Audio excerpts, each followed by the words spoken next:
changing the order of how that flows.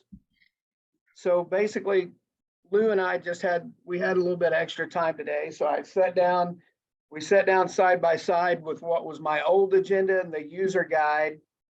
For those of you that's been hosting districts for a while, I usually kick this meeting off and then Shane Bennett from Track Wrestling took it over, right?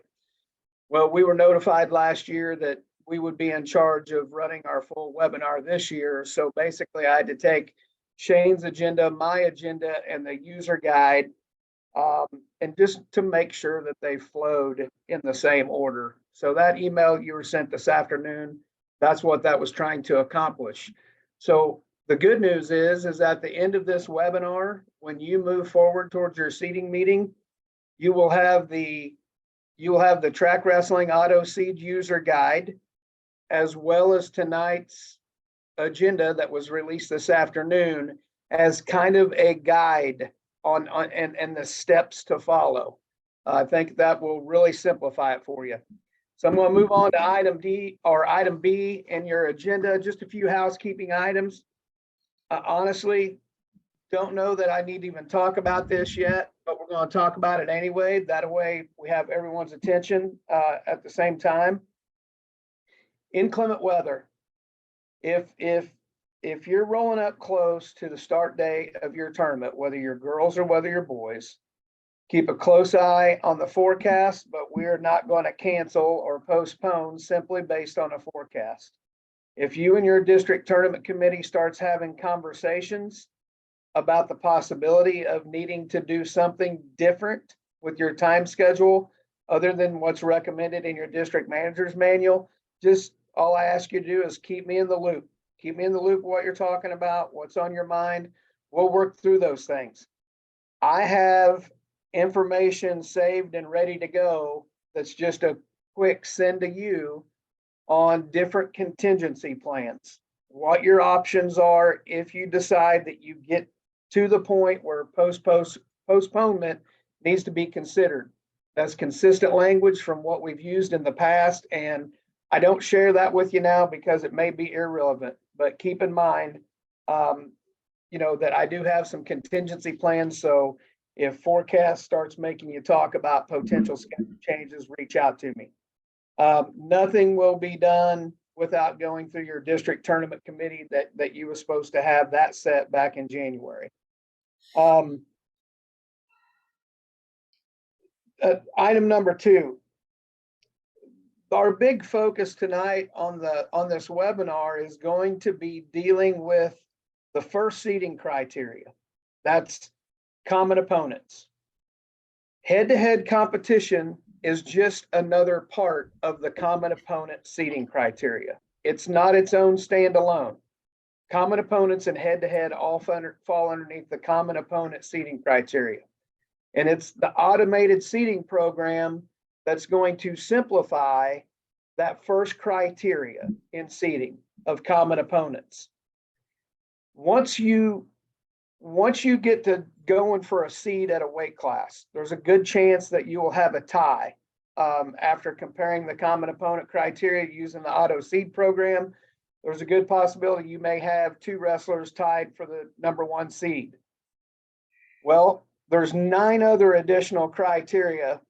There's criteria 1 through 10, but criteria numbers 2 through 9 references things to like returning state medalist or returning state qualifier or returning district champion or returning district runner-up, followed by, in some of that criteria, it will say at the same or adjacent weight class. All right. Well, guess what? This year we're using new weight classes. So if we get to one of those criteria that says returning district champion at the same or adjacent weight class, under item 2 here in your agenda, I spelled out to you what that's going to mean. All right.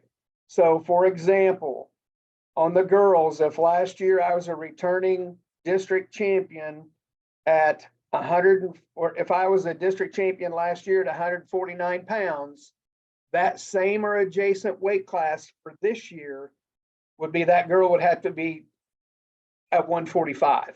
Okay, that's what that same adjacent or weight class means. Is there any questions over that? I tried to spell it out. So when you get to those criteria where it references go to last year's same or adjacent weight class, I just spelled out which weight classes connect to each other for those criteria. Any questions about that piece? Number 2 on your agenda under item B. Okay, so going on to item C. From tonight prior to your seating meeting starting, girls districts tomorrow night, boys districts next Thursday night.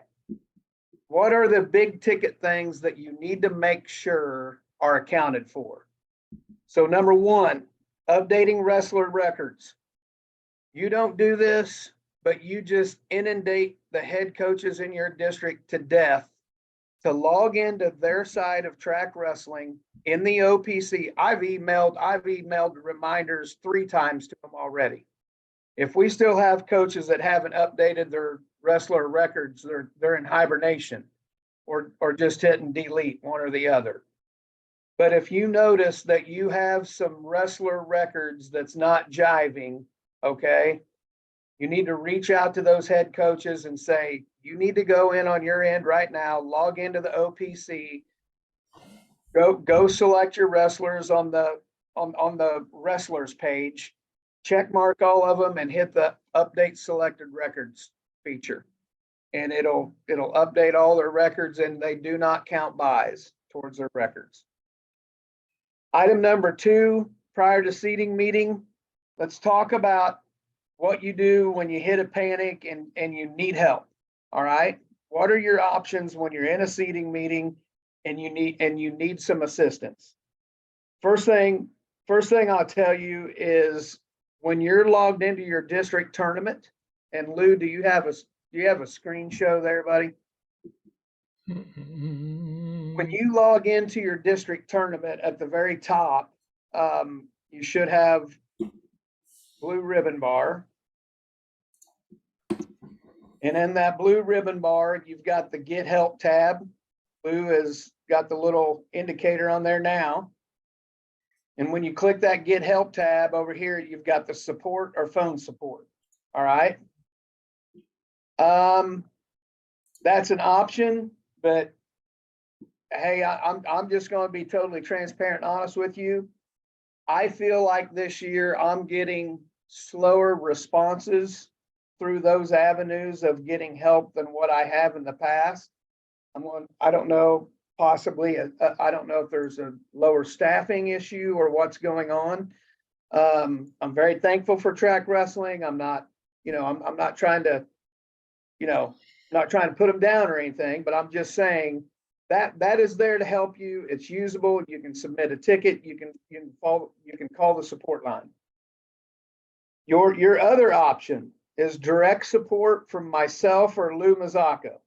So I want to be very, very honest and transparent with you here again. Lou has been an absolute blessing coming to this office because prior to coming to the MSHSAA staff, he was a district wrestling manager for years. That was one of my pilot schools for even setting this Autoseed program up. 2, he was actually out there in the trenches on the user end of it at seating meetings and running tournaments with it. I'm familiar with those operations, but I can tell you right now, my depth of knowledge on the actual operating end is at a different level than what Lou's is. A lot of times, my experiences have been directly from the administrative side of these tournaments. And there's at times I'll be logged in as an administrator to your tournament and possibly not see the exact same thing that you're seeing on your end. Okay. So with that said, if you get in your seating meeting and you've got questions about teams entered in your tournament, a wrestler's eligibility, certification at a weight weight verification, conflicts, if you have questions regarding any of those items, I would be your first touch. Okay, you need to call me, and I'm about to give you my cell phone number. And before I do that, I'm gonna make this statement that my cell phone number, I would prefer you not set and hand out to every coach in your district, so they can call me before they even communicate to you with any little issue that they may have. All right, you as the district manager are the starting point.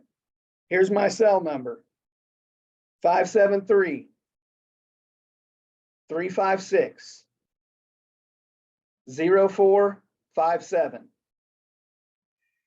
All right. If you're having an issue with like a track wrestling program operations, changing your bracket scheme, sorting through the movement of wrestlers on the seating screen. Once you're into the automated seating program, okay, you are welcome to call me, but I can tell you that you might get a quicker, faster answer if you would reach out to Lou on that. Lou's phone number, I think, was already printed in that copy that I sent out, but we're going to go ahead and give it anyway. You good with that, Lou? Yeah, that's fine. 573-356-5289. So those are two numbers that you can use if you've kind of exhausted your options. The first thing I'd ask you to do is make sure to check through your district manager's manual. Make sure you seek your answer out in the automated program user guide that you have a copy of. Use those as your lifelines. Use us as your oh crap moments. I have no idea what I need to do now. Okay. Lastly, everyone has access to the chat feature at the bottom of your screen. I'm very thankful for a lot of people that's on this webinar tonight that's hosted districts for a lot of years. And a lot of people that's on the webinar right now that has ran this Autoseed program since we instituted it 10 years ago. Okay. If you're one of those people that are okay with with someone reaching out to you with a question, go in the chat and put your name and your phone number. If you're open to people calling you, if they're having a hard time getting a hold of me and Lou, you could possibly know the answer to their question. And if you don't know the answer to their question, I really need you to say, I don't know, wait until Lou or Greg picks up for you. Okay. Thank you, everyone that's gone in there so far. I appreciate that. Item 3, under prior to your seating meeting, verifying your team list that's in your track wrestling district tournament. That team list, when you log in, that team list that you see, that's a list of teams that I gave track wrestling back in December. We have had some girls wrestling schools drop from postseason. I've communicated with those district managers. We have had one boys season so far drop from postseason, and I've communicated with that district manager. Long story short, right now you're seeing some schools listed on your team list that will not have an entry in your tournament. I've submitted a request already to track wrestling for them to remove those schools that's dropped from postseason, so you don't even have to see those school names in your list. Okay. I can't guarantee when they'll get to that. But what you need to make sure and do is double check your list of schools over under your district manager options on the MSHSAA website and double check that that's exactly the list of schools that you have in your track wrestling district tournament. If you have any conflicts with the schools that's showing in your track wrestling district tournament versus the schools that's showing on the MSHSAA website, I'm your contact. You need to contact me right away and let me know if there's an issue. Item 4, still prior to the seating meeting, the to-do list. So we're using girls class 1, district 1 tonight as our test tournament, so to speak, our sample tournament. Brian Robbins, I know Lou communicated that we was going to do that with your tournament tonight. Please know track wrestling will come in after we're done tonight, and they'll basically kind of wipe all the seating stuff clean that we've done and reset that and have that ready to go for your seating meeting tomorrow. But with that said, in the blue menu bar to the far right, you have a to-do list. Please make sure to use that and just to double check and make sure that you're kind of doing the setup of your tournament. I can't see it because it's hid by the pictures there. Hang on a second.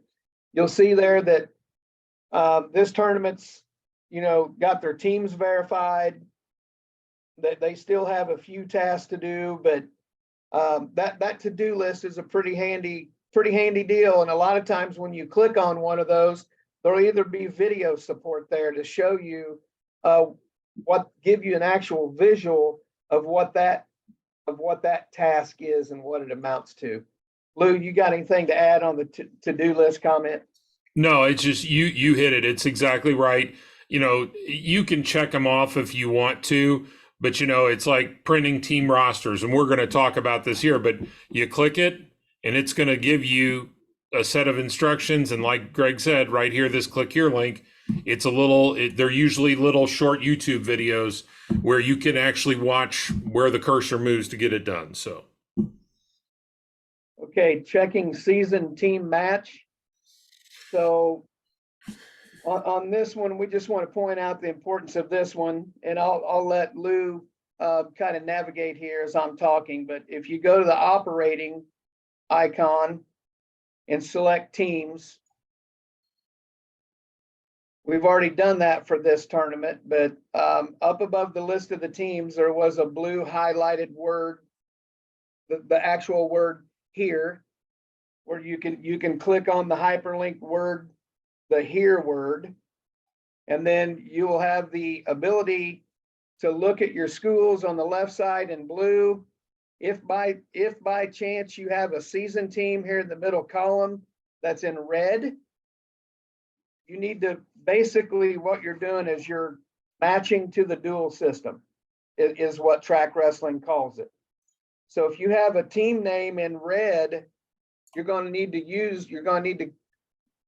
to click on that get link.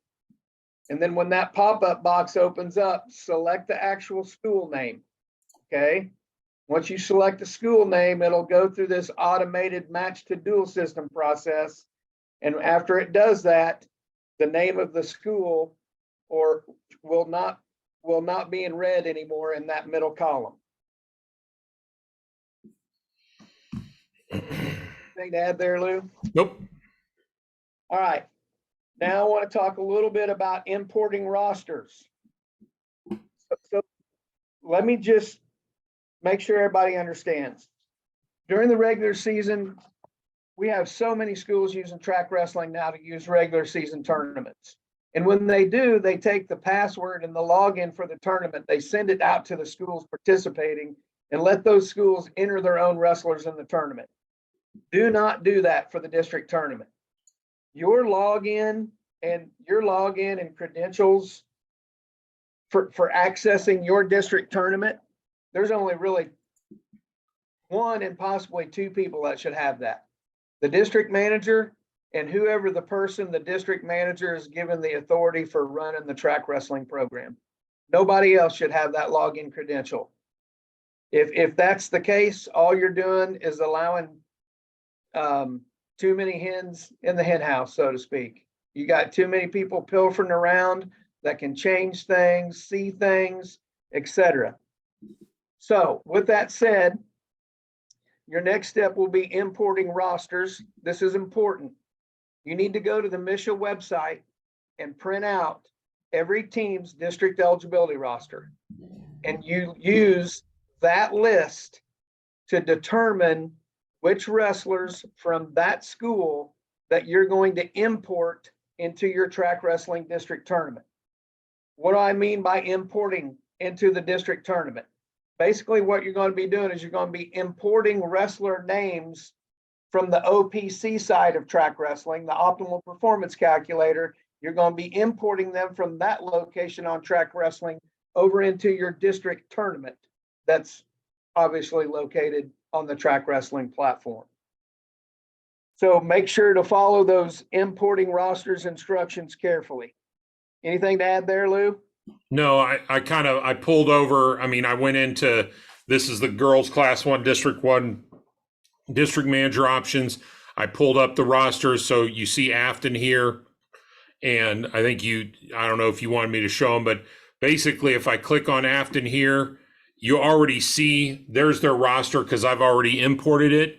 But if I needed to make any changes, or for you when you come here, and right now, if you get into your girls tournament, it's going to be blank. If you get into a boys tournament, it's actually got placeholders for all of the team, for all the weight classes. Those are those unknown for you experienced people. But if right here on this page, so again, let me go back. I was on the team page. I pick a team. I'm going to enter Afton. I click here. And this is everybody they have in the OPC. And so I can select, if I need to just add somebody, I select, and then I just need to make sure, okay, if she's wrestling at the 115 weight class, I'm good. Maybe she's going to wrestle, maybe she's wrestling 110.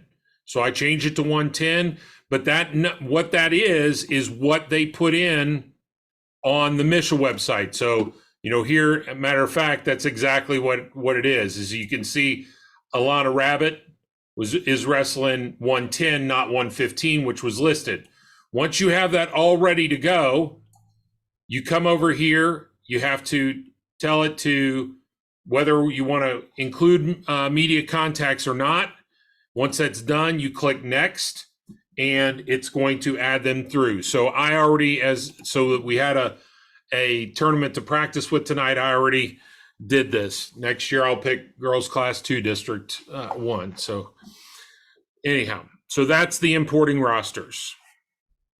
You want me to go through delete unknowns? Yeah, because go ahead, Lou. Okay. Picked up on today.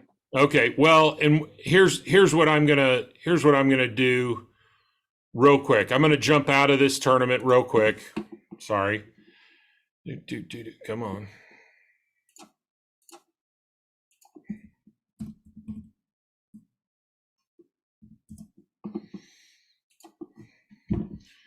So you can just kind of understand the difference, and I'm not sure, and if I can get it cleaned up at some point tonight, I will. I'm going to go into one of the boys' tournaments so you can see the difference, and when we talk about removing unknowns. So I'm going to go to operating teams, and I'm going to bring up Bishop DeBerg. Now you notice what theirs looks like. Every weight class has a wrestler in it, unknown. You're going to fill those in. Let's say DeBerg has a full lineup, you're going to fill in all 14. But if they had less than that, you're going to have a couple of placeholders that are still out there. So your next step after you get everybody, if you get all the wrestlers in off the MSHSAA rosters, is to remove your unknowns.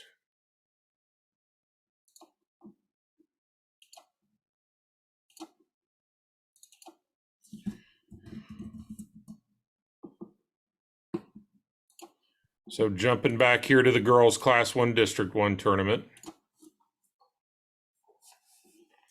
So I'm at operating, and what our steps are is you go to wrestlers, and then you have the option right here to delete unknowns. When I do that, it's going to give me a prompt. Do you really want to do this? So I delete. I got to type it in, and I click OK. It's done.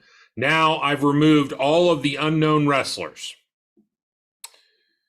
The next step is to match to dual system. So we already made sure that the teams matched up.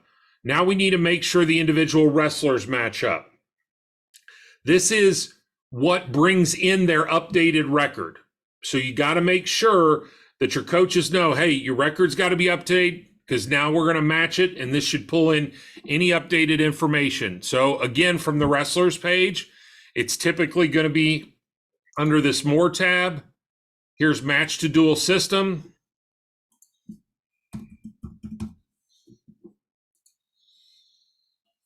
Now it brings up a separate screen. This is going to be a case where you want to make sure that you don't have any red on here again, just like with the team. So I'm going to scroll through real quick. I know that might get, and I have no red, so I'm good. So I can click here to sign off.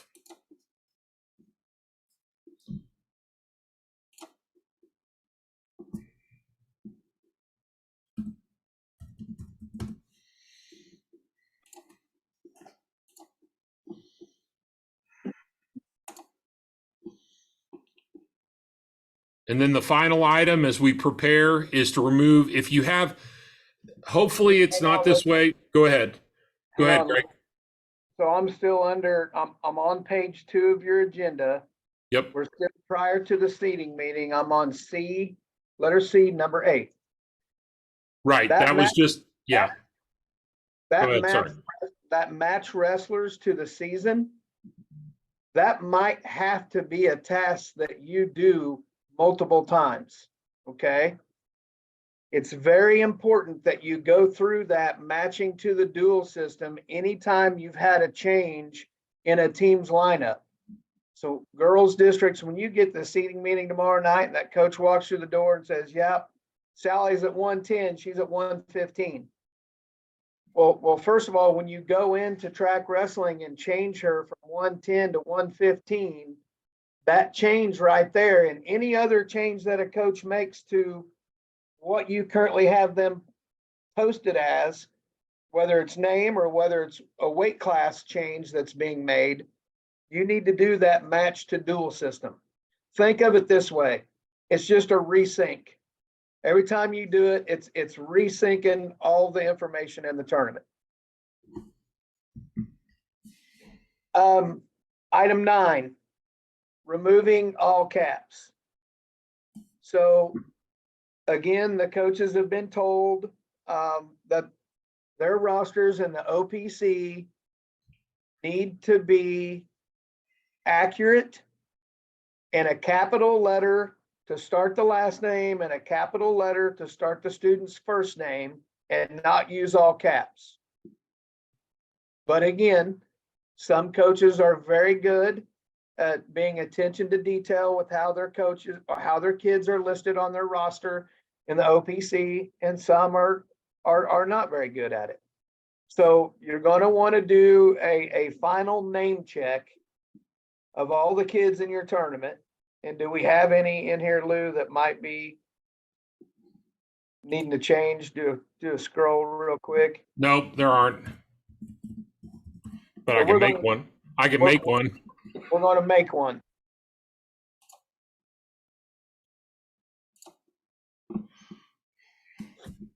All right, so Elizabeth Adams there from Owensville. So you're on your wrestler screen. Click the name of the wrestler. Go ahead, Lou. Well, to do this, they've made it easy. I just, you could edit it, but they also have, if you go under the More option, there's capitalized names. And this should fix everything. And now you see Elizabeth is corrected. Okay. All right, so that's it on prior to the seating meeting. So all of the steps I just went through on the agenda associate with page 1 of your user guide. So now let's turn to page 2 of your user guide. Now we're on item D on your agenda sheet, and we're dealing with pre-seating protocol. So this is the pre-seating protocol. These are the steps that you're actually going to do in the seating meeting room once all of your schools and coaches have started arriving to the seating meeting. All right. First thing you need to do is you need to probably multiple times make a verbal announcement that you're needing to do a team roster check with every participating school. before the seating meeting, you'll want to have the team roster for each team printed off. And it's pretty easy to do that, to print the roster for each team. In your blue ribbon bar, go to your left menu button and then go over to print documents. Under print documents, top link, team rosters. So print a roster off for every team. That's going to show the coach the names of the wrestlers that you have imported for their team at each of the weight classes as they entered them on the MSHSAA website under your district manager options. All the coaches, you need to tell all of your coaches, look at name spellings, look at records, look at weight class placement. This is your final chance to make any change. You're going to tell them that, but you're bluffing them a little bit because they actually have up to the opening of seating at each weight class to make a change in their lineup or move a kid to a different weight class. Back to the agenda, we're item 2, opening of a weight class. So we're going to stick with girls. So 100 pounds is our first weight class we're going to seed. You need to intentionally make a very loud statement that you're about to open the 100-pound weight class. Are there any final changes to the entries? Because once you reveal the names, they're done. Okay? Once you say that, announce the 100-pound weight class is closed. We're moving forward with seating at this time. And Lou, you want to take do you have something to add to the? Nope. Okay. So once you've closed, told them the weight class is closed and you're now going to reveal the entries, you want to go to operating or bracketing, excuse me. Go to bracketing, select weight classes. Going to select the actual weight class. So 100. Here's the first weight class we're going to seed. This shows the names of the wrestlers that's entered at the weight class. Lou can, I don't know if you've already done it, Lou, the double click. No, I hadn't yet because that's what we do when we determine the number of seeds, but it's fine. So if you click, all these are sortable fields. So if I click one time, it puts it in lowest to highest. If I click it a second time, it's highest winning percentage.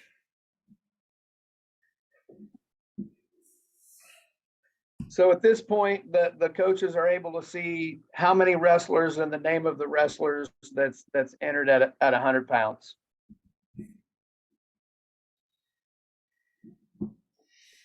At this point, you need to ask the specific question, are there any challenges to weight certification of wrestlers that's entered at this weight class? This is the coach's only chance to confront another coach in the room that they feel like they have someone entered at the 100-pound weight class that either didn't certify at that weight class at all prior to the weight certification deadline date, or if they feel like that wrestler has broke certification since.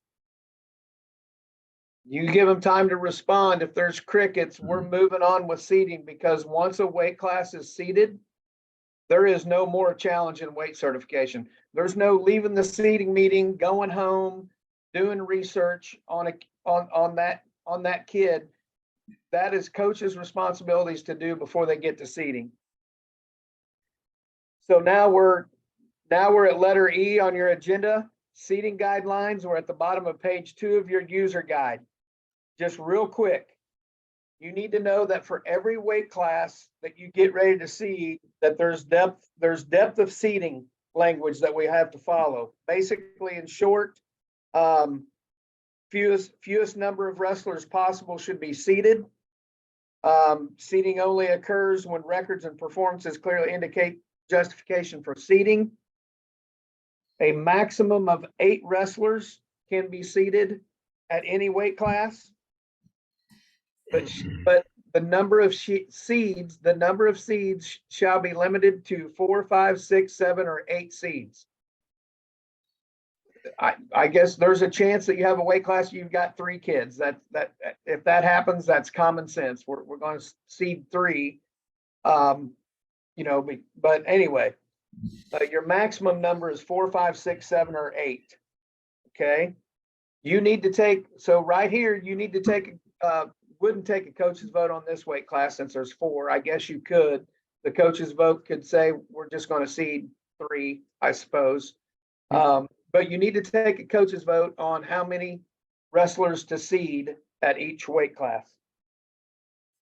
Some other notes to remember. A wrestler, the wrestling manual and the district manager's manual and your user guide says that for a wrestler to be seeded, they should have a minimum of 5 matches at any level during the season. But there are some exceptions to that, at least 5 matches. If you have a wrestler that's been injured or academically ineligible, that didn't have the ability to secure 5 matches, and they had an exceptional varsity record and success the previous year, that can be considered. And in addition to that, by a majority vote of coaches, a wrestler with an exceptional record at any level may be considered for a seed. No individual student shall be entered who has not represented his or her school in competition during the regular season. That should have been taken care of well before we get here. So now we are at the actual applying seeding criteria using the Autoseed program. Lou. All right. So first of all, I'm going to go back out. I'm going to pick a different weight class because obviously with 4, we're going to actually seed all 4 of them, and there's not much conflict there. So I'm going to go ahead and I'm going to open up 105. We go through the routine. The weight class is open. The weight class is closed, and we bring up the wrestlers. There can be challenges to weight certification, but then we need to look, and your coaches are going to vote how many seeds. So there are 10 wrestlers here. You look at it, 8 of the 10 have above 500 records. So if your coaches voted for 8, you would seed 8. When you look at this, you might say, okay, let's seed 5. So for this example, we're going to seed 5. So we're now ready to go into the process of actually getting the criteria and doing the seeding. So I'm going to go from this page to right up here. There's a quick link right over to seeds. So I've got my seeds here. My first step is I have to fetch the criteria. So I'm going to click over here. It says seeding criteria over here to the left. This is actually a select all button. So if you notice, I click it, every wrestler selected. I come up here, I fetch the girls' criteria, and it loads it up. Okay. Once I've done that, okay, I am ready to look at the preliminary ranking report. And this is where we select everyone again, and we view the girls' seed report. And basically, we're looking at the entire weight class at one time. We know we're only seeding 5, but we're going to take a look at it. So enlarge it here a little bit so it may be a little easier for you to see. So this is just a preliminary look and kind of gives an idea. Okay, so St. Clair's up top, Westminster, Owensville, Sykeston. You got 2 people right here that look like they're pushing and on out to 10. So that gives you a look. So you can leave this up. And so depending on how you do it, you might, I'm going to shrink it back down because it's everything zoom. So I'm going to leave this up. I'm going to try to get you to where you can see both of them at the same time because they actually change. They will change. So now I've got this down here, so you can see where we were at. And now what I'm going to do is I'm going to add. Now we're getting ready to seed, and we're going to start with the number 1 seed, and I'm going to ask who's in for the number 1 seed. Well, St. Clair jumps in automatically. And Westminster thinks they're actually in for it, so Owensville jumps in. So we got 3 people in for the number 1 seed. So we select just those 3. Also, I don't know if I mentioned this. This is not only a check all, but it also unchecks all. So I unchecked them, select the 3 I want. Now, here's the seed report as with everybody, but when I click this, it's going to update. And here's the seed report for those three girls. And so you look over here, and there is a break, 1, 2, 3. And so Janessa Avila is going to get the number 1 seed. So I can move that down. I can come back over to this screen and I can look, and it is based off of our criteria. It is already projected her at the number 1. So I don't need to move her. Okay.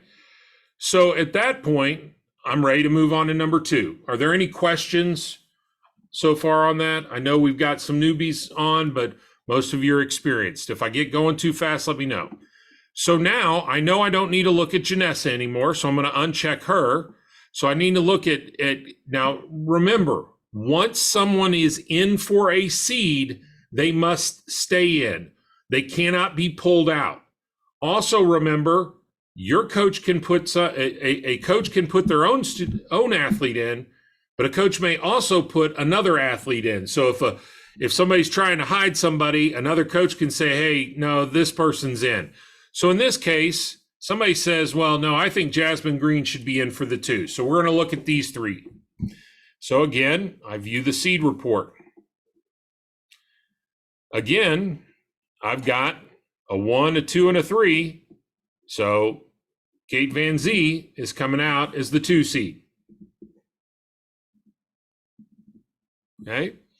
So Kate's already in the 2 spot, but let's say I'm going to give you a for example on this one. Let's say Kate was actually, let's say it was here where Jenna was at the 2 spot and Kate was at the 3 on the pre-seed. All I got to do is use this, see this move wrestler. I can move Kate up 1 spot. So now my 1 and my 2 are ready. I'm going to look at just these 2. I'm going to view the seed report. And it shows me that Jenna at Owensville is over Jasmine. So a coach all of a sudden argues, wait. I don't understand why is Jenna over my wrestler? Well, on this report, I'm going to go ahead and make it big again. On this report, there's some information you can find. If you click on Jenna's name, it's going to show you that Jenna has 5 match points over Jasmine 0. You can get, which gives her the 1 seed point. That's this 1 point over here to Jasmine 0. You can get even more detail if you want to know how that 5 points was accumulated. If I click on it, it's going to expand. Well, Jenna and Jasmine wrestled head to head. So Jenna pinned Jasmine. So she got 5 match points to Jasmine 0. They have a common opponent, Mary Jastel. They both lost by fall. So they're both -5, but that's a push. So no points are awarded. They both lost by fall to Missy from Potosi. Again, no points awarded because it's a push. And finally, they both pinned Melvin from West Plains. Again, there's no difference. So it's 0 there. So overall, because of the head-to-head, in this case, the head-to-head is the difference in why that Jenna is seated above Jasmine. So any questions on that so far? There's some stuff in the chat. I'm responding. Okay. Yeah. So we've got 1, 2, we've got 1, 2, and 3 figured out. So we've got Jasmine. Sorry guys, I'm trying to find there's my scroll bar. So Jasmine's sitting here, she's at the 4, and Gazway says, I'm not in it. So Jasmine gets the 4. So we've got them set up. But when we said we're going to seed 5, all of a sudden, Sarah's in for the 5, Zylan's in for the 5, and Alexis is in for the 5. So we select those 3. We view the seed report. And again, we get an easy breakdown. Sarah does get the seed.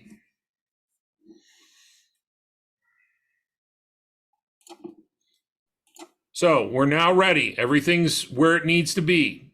So we're ready to build our bracket. Okay. We're going to set the number of seeds right here, this drop-down menu. We're going to select that we're going to seed 5, or seed through seed 5. We're going to save our seeds, and then we're going to build our bracket.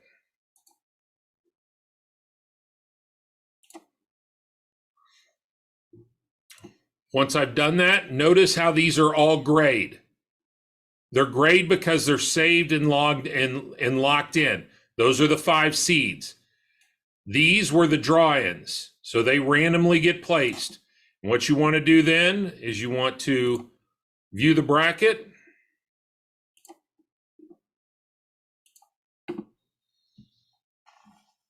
And you can see how the buys are they're randomly distributed, but they are balanced in the half and in the quarter.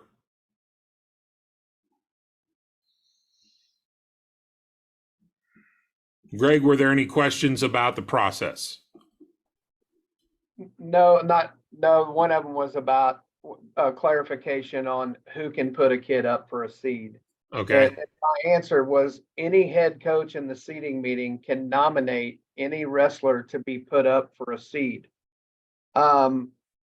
Contrary to some belief of coaches, there's some coaches that believe that only a wrestler's head coach can put them up for a seed. That's not true.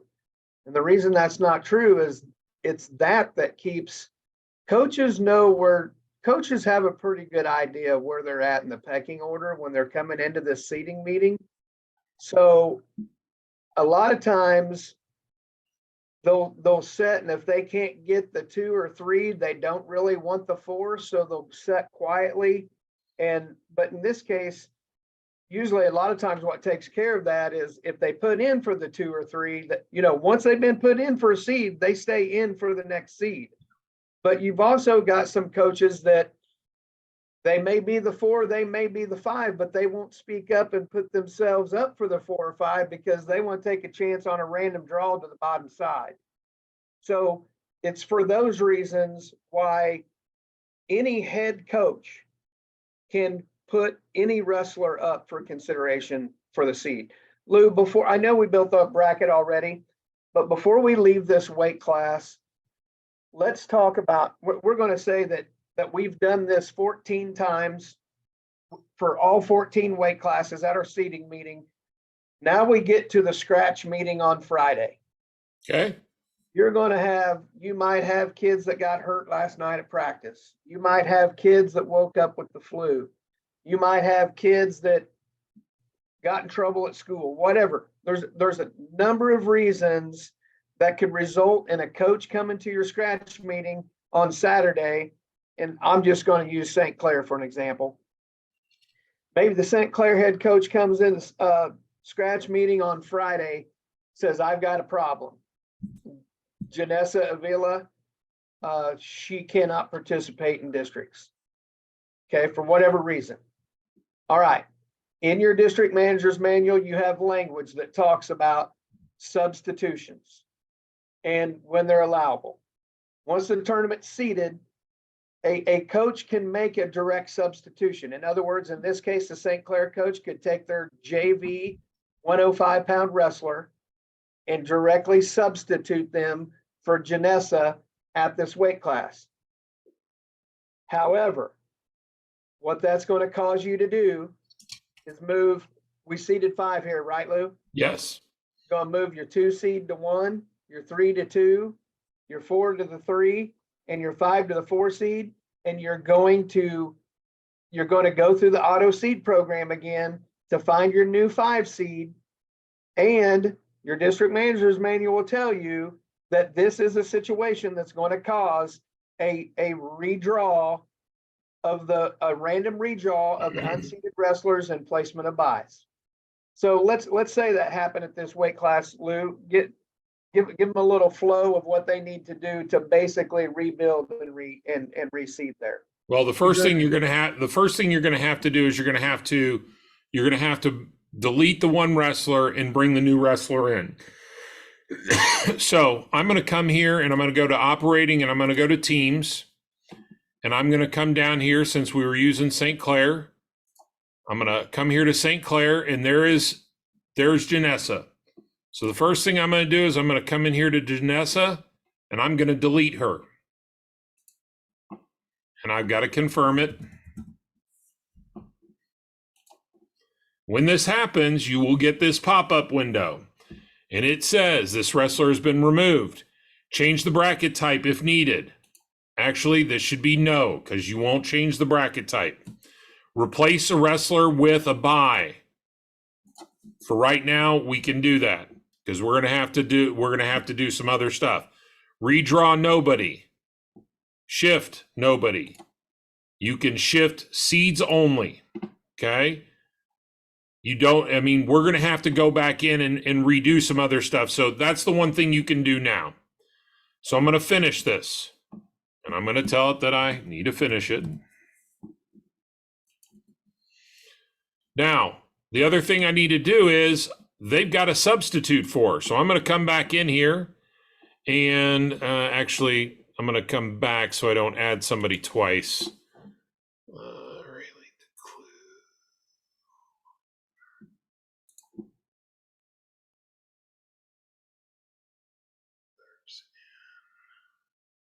They probably don't have a real name to that, you know what I mean, in their OPC that.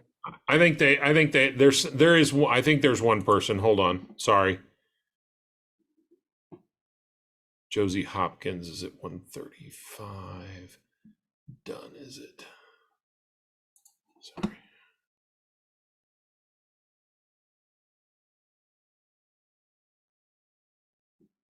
I think it's this one. I don't think Steffi's on their roster. Hold on, sorry. Yeah, sorry, that's the one. So Steffi, I'm gonna put Steffi in at 105. And I'm going to not do, so she's in. That's the process of adding. So she's now in that spot. Crap.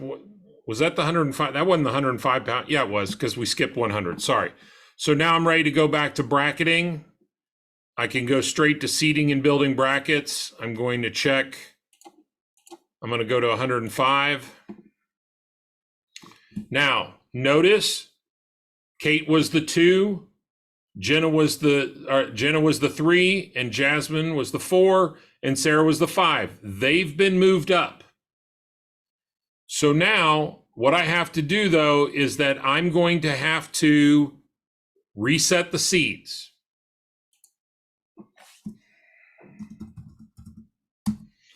And the reason I'm having to reset the seeds is because I have to add the 5th seed. So now I am ready to look for who is my 5. So, sorry, I got to get my scroll bar again.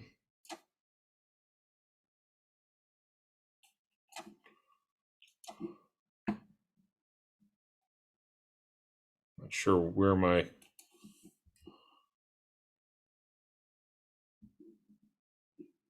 Guys, I apologize. I cannot... Oh, that's why. Okay. All right. So now we're going to look at, again, Xylan and Alexis for the 5.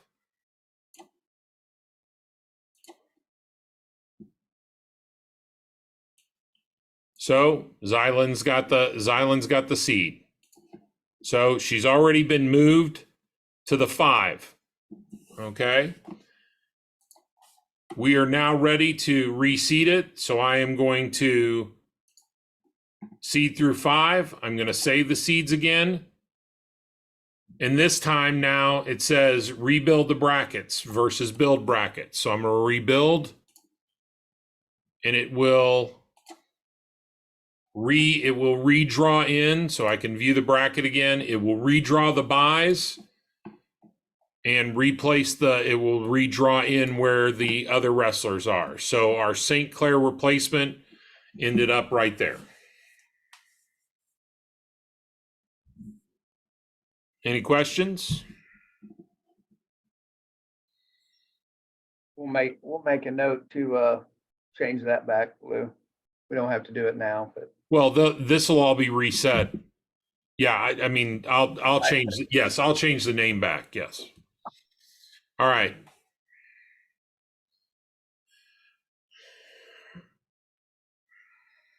Can I make a suggestion for the new districts? If you're running it new, when Lou pulled up that preliminary seed chart with all the wrestlers in it, I would print that off. And I would make myself, that would be my major notes of the seeds I hold. And then even maybe a running thing of who was in for seeds. And then if I have to go back, if someone drops out, now I can go back and look at that preliminary seed of who were the seeds when I have to rebuild the bracket, no matter how many seeds. Now, another thing that I've done, and I might have done it wrong for a decade, if we're seeding 5 wrestlers, I will confirm with coaches and ask them if they're okay with seeding 1 more wrestler. So if we're seeding 5, we will seed, I will pull a seed for the next wrestler. And then if one of the seeds drops out, we will bump those seeds and pull in that person without having to go back through and do all of that as well. So for instance, you would have the person that would bump in at the next seed and in case somebody did drop out, but you would still have to redraw buys and stuff because once that's rebuilt, okay, everybody has an opportunity for those buys that come in or whatever's there, because if it is a seeded wrestler, everybody does bump up. If not, you just redraw. So that's just one thing we do to save time, because there's a possibility you could have 4 people not make weight and it'd be 4 seeded wrestlers and they're trying to rebuild brackets quickly. Lou can do it really fast, whereas I can look down there and say, the next seated person would be this person coming in because we voted on it. Now we just move forward and go from there. So that's just my suggestion. that's a good idea. And another suggestion I've got too, and it's in the user guide. Steve said he prints off his preliminary rankings report. If you're in a room that's got a marker board, I'd write them right up there. By the way, it's in front of everybody what that preliminary rankings report was before you go cherry picking 1 seed at a time on your seeding steps.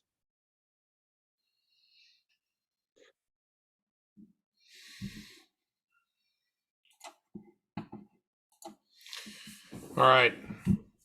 So once you get done with this, basically you're going to return and you're going to work through the next weight class the same way. You're going to announce this weight class is now open, any changes, any last minute changes, close it, reveal the entries, ask if there are any weight certification challenges, determine the number of seeds, and work through the process again. Greg, I'm more than willing to stay on and do another weight class for if some people want to stay on and watch it, but I'm imagine that a lot of the people that are experienced with this know it. I don't know if you wanted to wrap up, and then if somebody wants to stay on, I can do another weight class pretty quick. Well, if everybody go their last page of their agenda under determining seeds, item 5, letter C. Okay. We just went through Roman numeral number 2 there. Seed awarded to the wrestler with the top seed in the left-hand column. Okay. For those new, Lou, go back and Sorry. show it. Yep. Right here. For those of you that are new to hosting, what you're gonna have, go ahead and select. I don't know, just select 2 or 3 wrestlers. I don't. Oh, you're I getting just want to make sure you're focused on the left-hand side here. Yes, you've got seed points in the right. Okay, and Lou showed you a while ago where you can click on the name of the kids to dig into how it's coming up with those points. But about 8 years ago, our advisory committee made the decision to go with the awarding of the points, but focus on the actual seed that's being awarded in the left-hand column. But this is what you're going to get into, and I just want to make sure to cover it tonight. You're going to get into a situation where you're comparing, maybe you're just comparing two wrestlers, and you get the seed report. And over here on the left-hand side, it's got a tie in the seed. Both of them shown with a number 1. At that point, that's when you go to criteria number 2. Okay? Still tied, go to criteria 3. Still tied, go to criteria 4. Until you break that tie. And if that tie don't get broke, the last criteria is a coach's vote. Every head coach in the room has a vote for which of those 2 kids should be that 1 seed. You're also going to have situations where you're comparing 3 or more wrestlers, possibly for the 1 or even for the 2 or for the 3 or for any of the seeds. But if you're comparing 3 or more wrestlers, and when you get the seed report, which didn't happen there, but let's say on this screen right now, we compared these 3 wrestlers, and let's say all of them had the same seed points. So all of them in the left-hand column was showing up with a number 1, saying that all 3 of them are tied for the number 1 seed. Pay attention there to Roman numeral number 3, okay, on breaking that tie. If 3 or more wrestlers are tied, you proceed to criteria 2 through 9, which again, 2 through 9, you guys can look that up. You're going to be using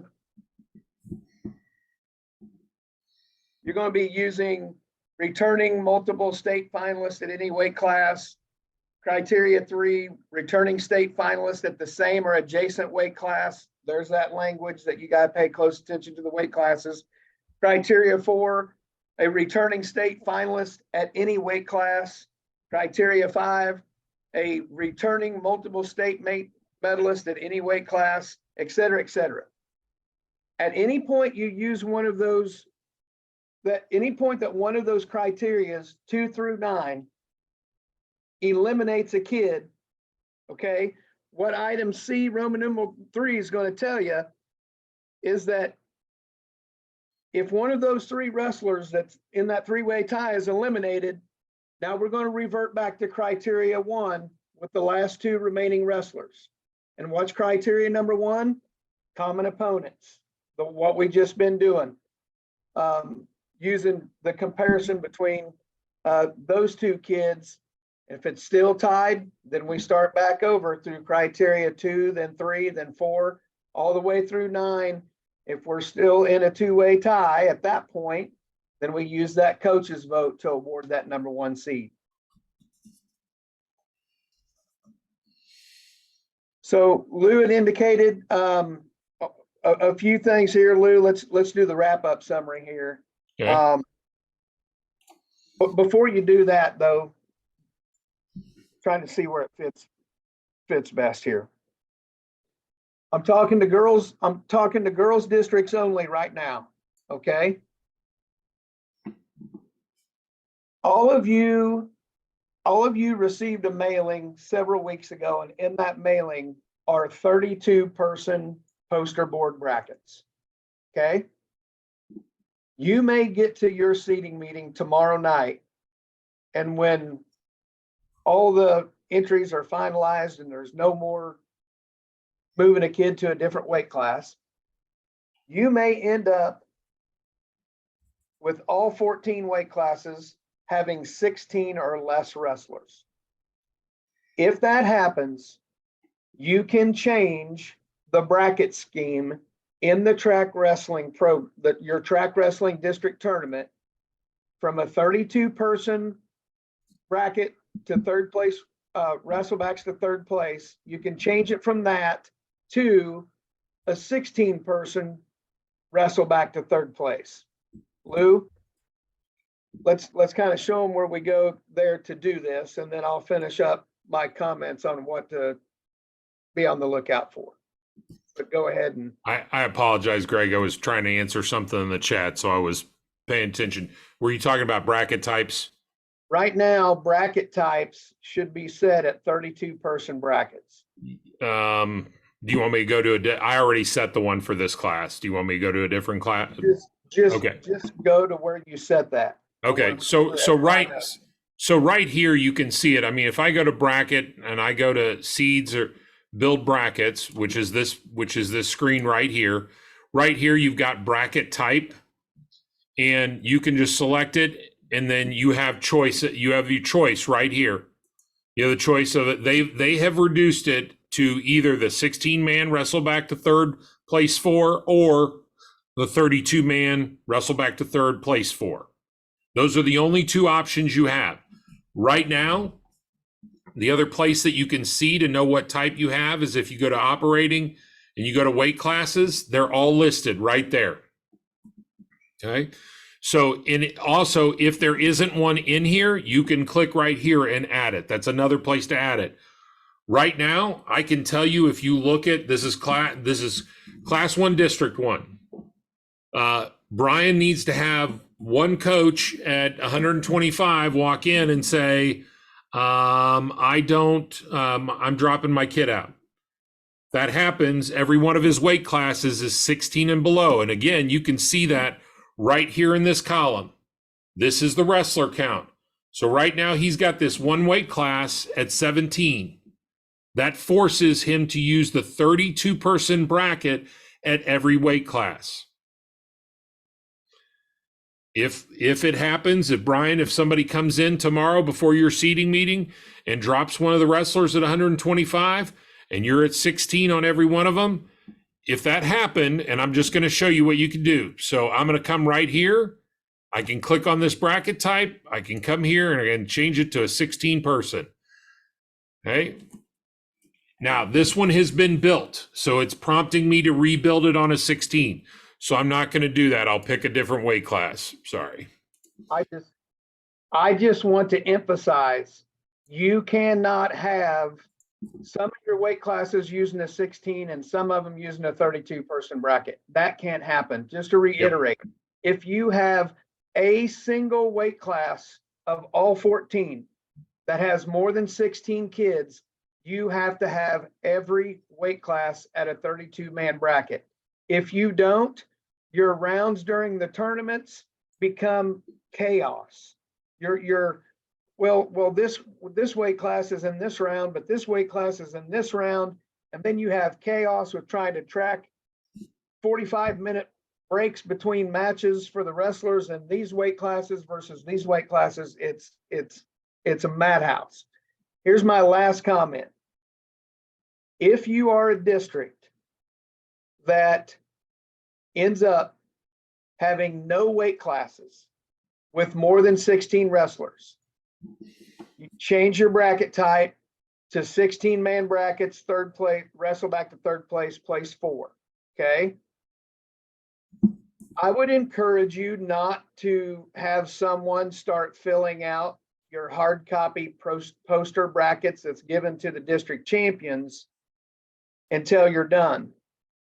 And when you go to fill those brackets out, make sure it's somebody that is bracket savvy and understands the transitioning of wrestler names on your 16-person bracket in track wrestling over onto your 32-person poster board bracket.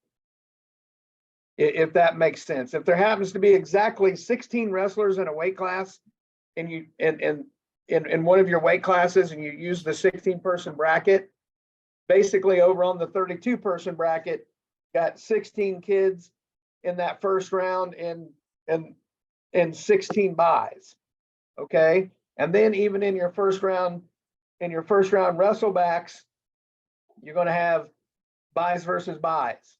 Just be attentive to the transitioning of names from a 16-person bracket in track wrestling over to that nice poster board bracket that your district champion gets.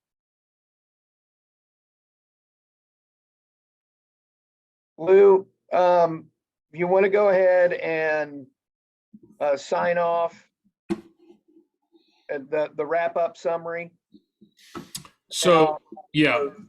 So applying number schemes, This is one thing that I may ask some of the experienced people to help with because I haven't done this in a while. Once you get everything seated, then you're going to want to come back here to bracketing. You're going to come here to number schemes. Your number schemes are set up to start at 1, to skip buys. And basically what you do is you apply the selected number schemes. Here's what you have to understand when you first start building brackets, every bracket has matches listed the same bout number. Okay, so at the 100-pound weight class, the top match is going to be bout number 1 all the way down through 16. And I can't even remember. Well, I can look at it here real quick. Sorry.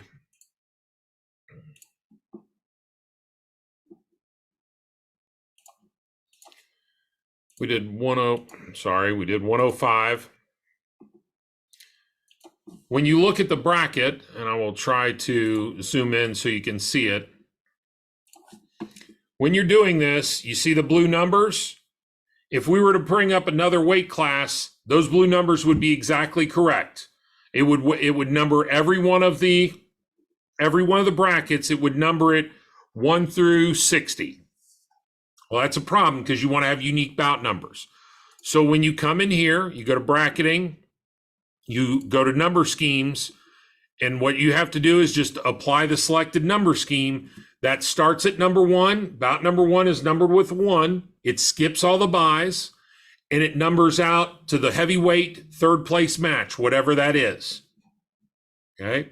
It starts out, it goes 1 to whatever on the first weight class, and if it ends at, let's say it ends at 23 on 100, it starts at bout number, no, that's not actually, I'm sorry, that's not accurate. It starts in the first round.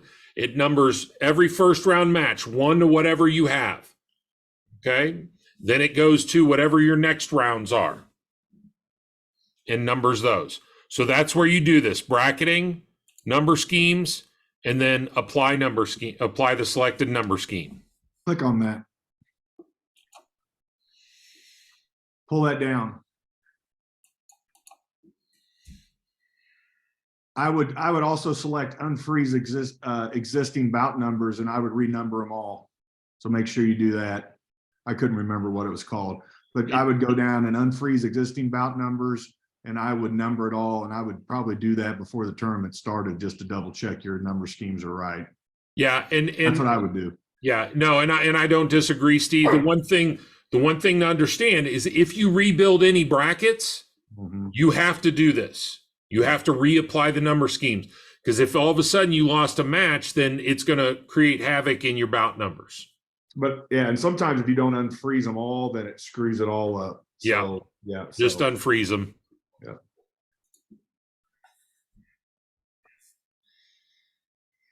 I can say this, guys, it's a lot easier to just do the number scheme after the scratch meeting. Wait till weigh-ins, because you're going to have kids not make weight. You're going to have injuries and all that. I usually just do the apply number scheme like right before we start the first weight class. Yep. That's probably good advice also, Ryan. Thank you. I would probably do it a little sooner, just so that I could look at it and make sure it did it right. So just so you have a little bit of time to get it corrected. But yeah, as soon as the scratch meeting's over and you've got your adjustments made is when to apply it. We already talked about the Get Help info. We are recording this and we will send this. I'll get this uploaded and I'll get it sent. Greg, I don't know. Are you checking the chat? Looks like we got quite a bit. Okay. I'm at Gabe Middleton's right now, replying to it right now. When I finish it, I'll finish it and close, Lou, and you pick up with Brian's. Okay.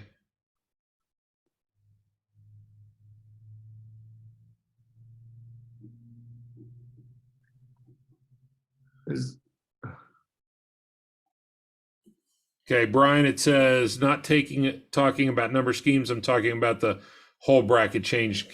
Brian, go ahead and unmute yourself if you gotta.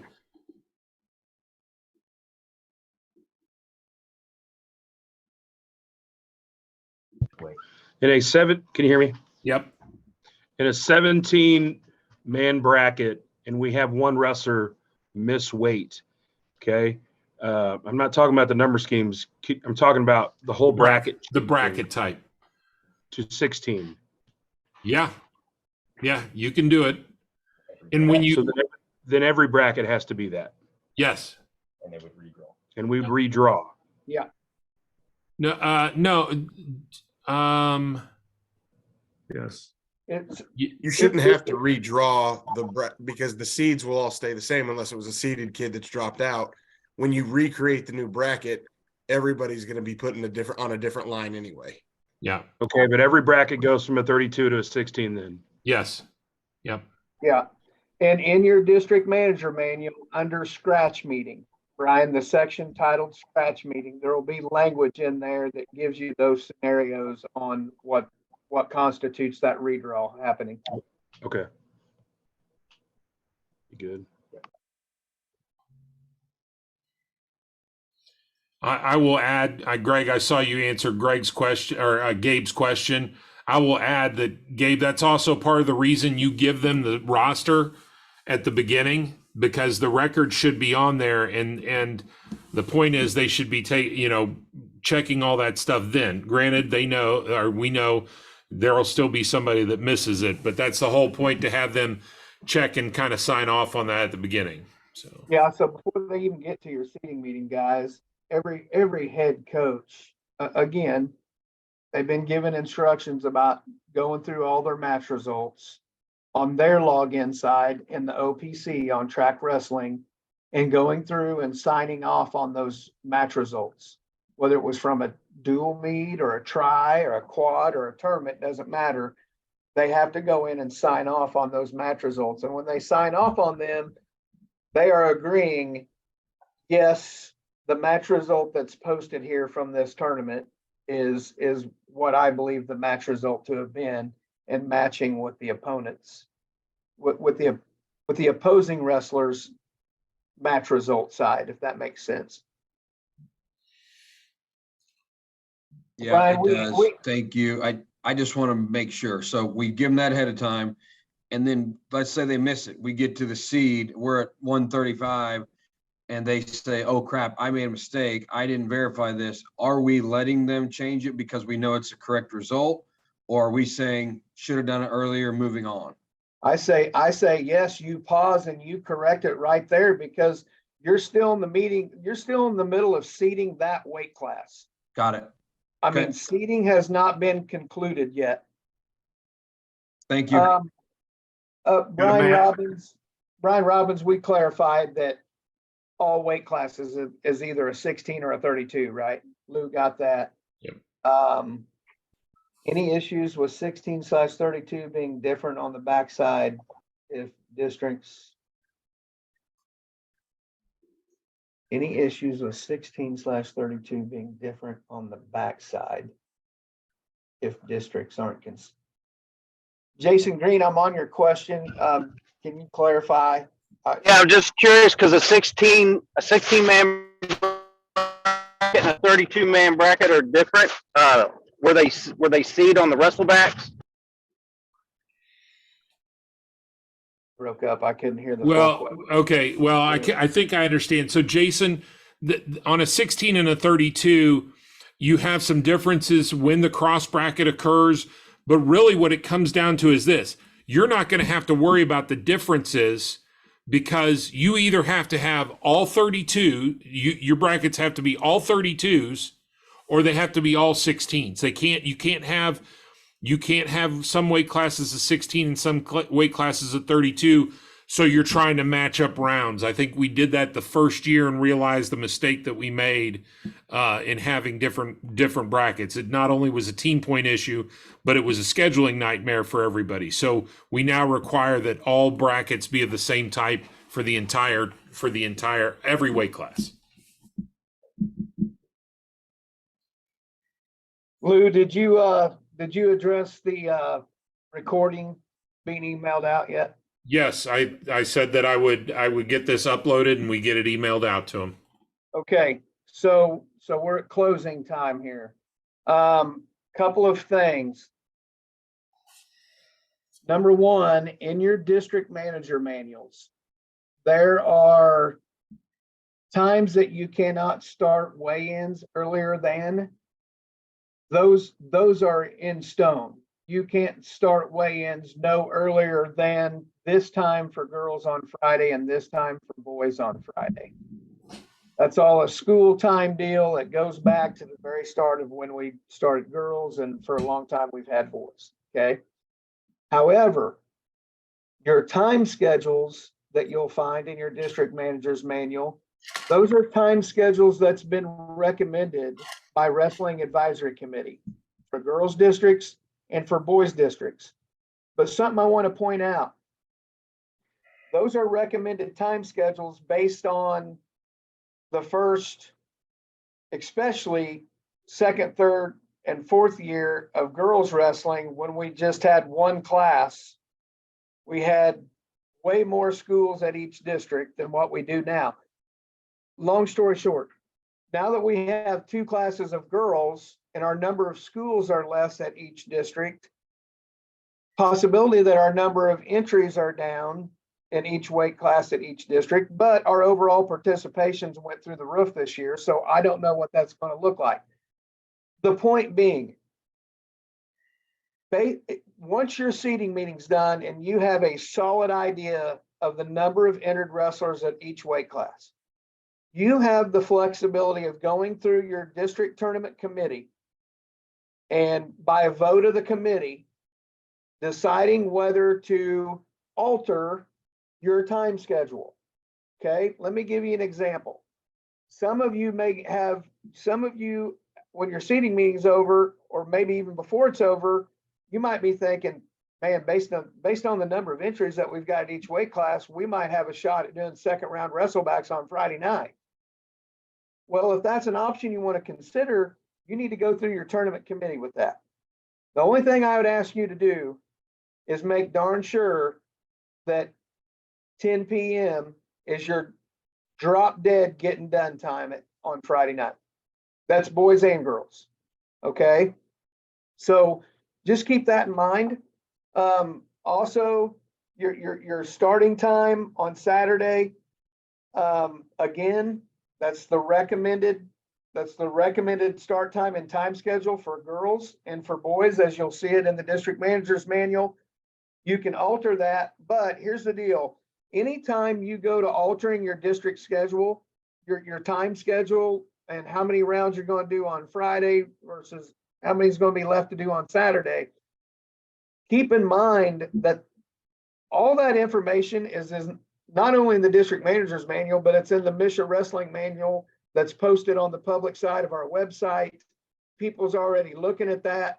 So anytime you go to altering or tweaking your time schedule from what's in the manual, just make sure that you've got really, really good avenues of being able to communicate to your schools, to your coaches, and that you are being intentional with telling them, make sure to spread this information to all your parents and wrestlers. That's all I ask you to do, because one thing that I get lit up on the next week is, we were supposed to start at this time on Friday, and then they changed it and nobody told us. And well, it's the MSHSAA district tournament. So guess who gets to answer the call from the upset parent about the time schedule that ended up being used. So keep those things in consideration. When you are done with your district tournament, okay, when your district tournament is done, you need to make sure that whoever's running your track wrestling program is not the same person that's getting caught up in having to roll up mats and put away scoring tables and do all this stuff. I need you to make sure that the person running track wrestling finalizes that, signs off on everything before they leave their station and they go help and pick up the gym and whatnot. As soon as that's happened, it's really helpful if I get an email from the district manager that says, Greg, our district is done and everything in track wrestling has been set and finalized and signed off on. So make that note if you would please, to shoot me that quick email. Hopefully this Saturday at some point, I'll get 8 emails, and the following Saturday I'll get 16. Okay, boom, boom, boom, boom. Soon as everything's finalized in track from your district tournament.